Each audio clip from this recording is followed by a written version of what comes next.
हरे कृष्णा। आप सभी को नववर्ष की हार्दिक शुभकामनाएं। और ये नया जो साल है 2022 आप सभी के जीवन में हार्दिक खुशहाली, आनंद, धन, संपदा, वैभव ये सारी चीजें लेकर के आए। हमारी भगवान से ही प्रार्थना है। और आप लोग जो है भक्ति में तीव्रता से लगे, ये भी भगवान से प्रार्थना है। जैसा कि शास्त्रों में बताया जाता है कि हमारा मनुष्य जीवन जो है बहुत ही दुर्लभ है। और ये मनुष्य जीवन जो है 84 लाख योनियों से गुजरने के बाद प्राप्त होता है।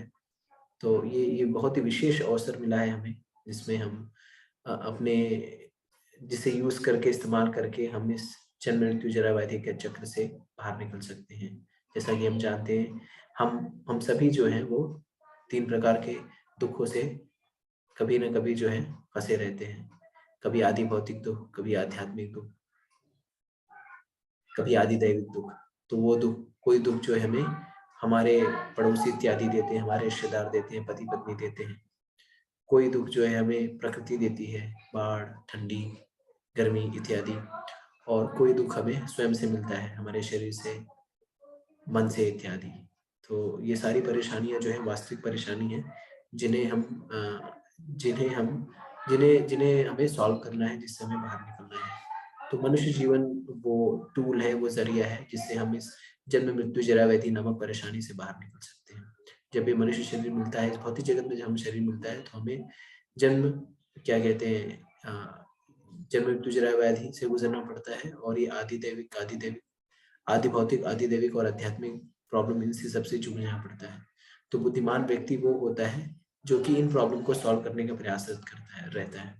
हम सारे लोग कुछ ना कुछ प्रॉब्लम सॉल्व करना चाहते हैं, लेकिन हम भौतिक जगत में प्रॉब्लम वो सॉल्व करते हैं, भौतिक प्रॉब्लम को सॉल्व करते हैं जिनका सोल्यूशन जो है टेम्परेरी होता है। तो हम अपने जीवन में भी देखेंगे कि हम जो भी जैसे गर्मी लगती है तो एसी लगा दिया, लेकिन एसी लगाने से क्या हुआ, जो है कार्बन, जो हमारा जो ओजोन लेयर है उसमें परेशानी होने लगी। हमने गाड़ियां, पहले घोड़ा गाड़ी पे चलते थे, तो उसको छोड़ करके हमने कारें ले आई। वो कारों से क्या हो रहा है, प्रदूषण बढ़ रहा है, कार्बन एमिशन इत्यादि की प्रॉब्लम चल रही है। तो ये जैसे कि शास्त्रों में बताया गया है, ये जगत जो है दुखालय जगत है। और भगवान कहते हैं कि दुखालय में शाश्वतम, दुखालय भी है और शाश्वत भी है, टेम्परेरी भी है। तो इस जगत में हम जो भी कुछ अर्जित करते हैं, हमारे पास कुछ अल्पकाल तक ही रहता है। इनफैक्ट सुख और दुख भी अल्पकाल तक ही रहता है। तो कोई भी स्थिति जो है पूर्णतः चिरकाल तक नहीं बनी रहती।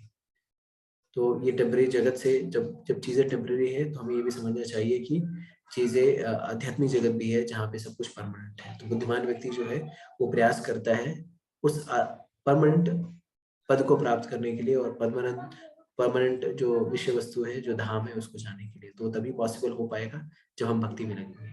तो नया वर्ष जो है, जैसे हम सारे लोग जो है कुछ ना कुछ नए वर्ष पे रेजोल्यूशन बनाते हैं, न्यू ईयर रेजोल्यूशन। तो आप सभी से मेरा हाथ जोड़ करके, करबद्ध होकर के ये अनुरोध है कि आप लोग भी न्यू ईयर रेजोल्यूशन बनाइए, और ये प्रयास करिए कि आप जो है कम से कम 4 नियम का अवश्य पालन करेंगे, जो कि हमारे शास्त्र बताते हैं। नो मीट ईटिंग, किसी प्रकार का मांस इत्यादि का भक्षण नहीं करेंगे आप। और नो इंटॉक्सिकेशन, किसी प्रकार का शराब, दारू ये सब नहीं पीनेंगे आप। और नो किसी प्रकार का, नो इलिसिट सेक्स या किसी प्रकार का अवैध स्त्री पुरुष संग नहीं करेंगे। और नो गैम्बलिंग, किसी प्रकार का जुआ इत्यादि आप लोग नहीं खेलेंगे। तो ये प्रण लीजिए। हो सकता है कि हम लोग इसमें सफल हो पाए या असफल हो पाए, लेकिन प्रण तो लीजिए। कहीं तो हमें शुरुआत करनी पड़ेगी, जहाँ पे हम ये सोचे कि हमें इससे बाहर निकलना है, हमें अपने जीवन में सुधार लाना है। तो अगर हम सोचेंगे नहीं, बैठे रहेंगे, तो कैसे होगा। जैसे कहा जाता है, Rome city was not built in a single day. तो ये सारी जो चीजें हैं, ये सारी चीजें हम एक बार में नहीं छोड़ सकते। ये सारी चीजें, कुरीतियां, बुराइयां जो हैं, इनको छोड़ने में समय लगेगा। लेकिन हाँ, इनको छोड़ने का सरल तरीका क्या है, इनको छोड़ने का सरल तरीका है कि अगर हम भक्ति मार्ग में लग जाएं, अगर हम भगवान की भक्ति करने लगते हैं। और विशेष करके जैसे भक्ति करने की बहुत विधियां होती हैं, जैसे हम जैसे कोई दान पुण्य करना, चैरिटी करना, और भूखे को खाना खिलाना, पानी को प्यासे को पानी पिलाना इत्यादि। और बहुत अलग अलग विधियों को यूज करते हैं। लेकिन कलयुग में जो विधि है, जिससे हम ये सारी कुरीतियों, बुराइयों से आसानी से बच सकते हैं, वो है भक्ति करना। तो भक्ति करने का अर्थ होता है कि आपको किसी चीज को छोड़ना नहीं है। भक्ति करने का अर्थ होता है अपने जीवन में कृष्ण को जोड़ना। तो आप सभी लोगों से अनुरोध है कि आप अपने जीवन में कृष्ण को जोड़िए। और कृष्ण को जोड़ने का अर्थ आपको कुछ छोड़ने की आवश्यकता नहीं है। जो भी कुछ कर रहे हैं उसे भगवान को अर्पण कीजिए। तो प्रयास करिए कि जब इस साल में, इस 2022 वर्ष में आप जो भी कुछ करेंगे वो कृष्ण को अर्पित करके करेंगे। ठीक है? जैसे जैसे भगवद गीता में कृष्ण कहते हैं, यत् करोषि यदश्नासि यज्जुहोषि ददास्यत् यत् तपस्यसि कौन्तेय तत् कुर्वन्नर्पणम्।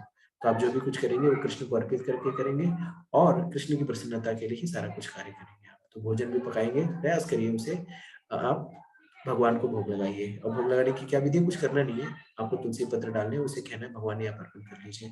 आप जॉब पे भी जा रहे हैं तो उसे ये सोच कर के जाइए कि मैं कृष्ण के लिए जा रहा हूँ। हे कृष्ण, मैं आपके लिए सेवा करने के लिए जा रहा हूँ। आप बिज़नेस भी करने जा रहे हैं तो इसे कृष्ण को अर्पण करके जाइए। हे कृष्ण, मैं बिज़नेस पे भी जा रहा हूँ तो इसका उद्देश्य आपकी सेवा करना है।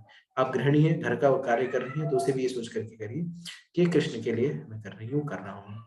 तो इस तरह से सब चीज़ में आप जो है कृष्ण को जोड़िए और कृष्ण के लिए सब कुछ कार्य करिए। तो ये नए साल पे आप ये प्रण लीजिए, ये सही ये ढाँढस लीजिए या ये एक वाव लीजिए कि मैं आज से इस वर्ष में जो भी कुछ करूँगा कृष्ण के लिए करूँगा। जो भी कुछ खाऊँगा कृष्ण को अर्पण करके खाऊँगा।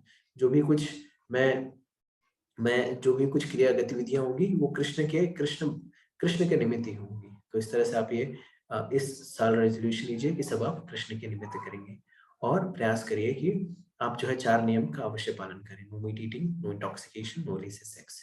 इन सब से बचें आप और और साधु संग करिए, भगवान का संग लीजिए और भगवान का संग लेने की जो सबसे सरल 2 विधि है, वो है एक तो भगवद गीता शास्त्रों का अध्ययन, भगवद गीता, भागवतम इत्यादि का अध्ययन। तो प्रयास करिए कि आज से इस वर्ष में आप ये एक और चीज़ ऐड कर लें कि हम जो है प्रतिदिन एक श्लोक भगवद गीता का अनुवाद और तात्पर्य के साथ उसका पाठन करेंगे। और दूसरी चीज़ ये कर लीजिए कि आप प्रतिदिन जो है वो कम से कम 108 बार जो है भगवान के नाम का जप करेंगे। तो आप में से बहुत सारे लोग जप भी करते होंगे, जो कोई नहीं भी जप कर रहा होगा, तो नाम जप जो है अपने दिनचर्या में जुड़ना बहुत ही आवश्यक है। तो आपको जुड़ने के लिए कुछ विशेष कुछ अलग से कुछ करने की ज़रूरत नहीं है। आप जो भी कुछ कर रहे हैं, किसी के नाम जप कर रहे हैं, कोई गुरु का मंत्र लिए बैठे हैं, कोई दिक्कत नहीं है। आप सब कुछ करते हुए भी भगवान के नामों का जप कर सकते हैं। हरे कृष्णा, कृष्णा कृष्णा हरे हरे, हरे राम, राम राम हरे। तो संख्या पूर्वक नाम जप करते रहिए आप लोग और फिर इस तरह से जो है ये 3-4 चीज़ें करिए। देखिए एक एक जो है ये प्रण कर लीजिए कि ये साल जो है मैं जन्म मृत्यु जरा व्याधि के चक्र से और आदि भौतिक आदि दैविक क्लेश से निकलने के लिए प्रयासरत रहूँगा। वो प्रयास कैसे हो पाएगा? वो प्रयास हो पाएगा भक्ति करके। भक्ति कैसे हो पाएगी? भक्ति होगी जब हम 2 चीज़ें करेंगे, अध्ययन करेंगे और शास्त्रों का अध्ययन करेंगे, भगवान के पवित्र नामों का जप करेंगे और प्रयास करें कि आप कम से कम जो 4 नियम जो है धर्म के 4 स्तंभ उनका पालन करिए। आप किसी प्रकार का मांस भक्षण नहीं करेंगे, अंडा इत्यादि, किसी प्रकार का अवैध संग नहीं करेंगे, स्त्री पुरुष का अवैध संग और जुआ इत्यादि नहीं खेलेंगे और किसी प्रकार का व्यसन नहीं करेंगे। दारू, सिगरेट, इस तरह से जो चीज़ें व्यसन में आती हैं, उसी चीज़ों को अवॉइड करेंगे। और सबसे महत्वपूर्ण है भगवान के पवित्र नामों का जप और प्रतिदिन एक श्लोक का अध्ययन आप लोग करेंगे। तो इस तरह से आप जो है आध्यात्मिक मार्ग में उन्नति कर सकते हैं और तो और भगवान की भगवत कृपा भी प्राप्त कर सकते हैं। तो मेरा यही संदेश है कि आप लोग जो है इन सारे ये जो सारे जो सरल-सरल चीज़ें हैं, इनको आप कर सकते हैं, तो चैट बॉक्स में लिख के बताइए। और ये करने से तो आचार्य भी प्रसन्न होंगे और भगवान की भी प्रसन्नता और कृपा प्राप्त होगी और आपके जीवन में भी बहुत ही वृहद बदलाव आएगा।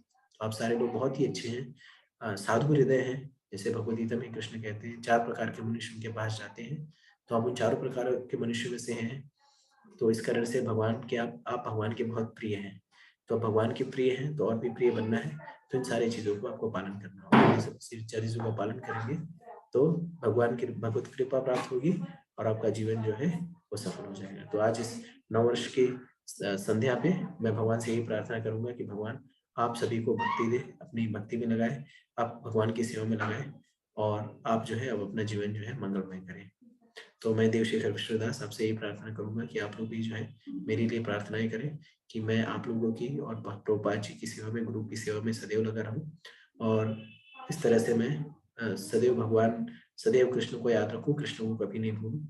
ये सब तभी पॉसिबल हो पाएगा जब आप हमें आशीर्वाद देंगे। तो आप लोग सभी हमें आशीर्वाद दीजिए, प्रार्थना करिए कि इसी तरह मैं आपकी सेवा, आप सभी की सेवा में तत्परता से इस वर्ष भी लगा रहूँ जी-जान से और सदैव जो है कृष्ण को केंद्र में रखकर कार्य करता रहूँ।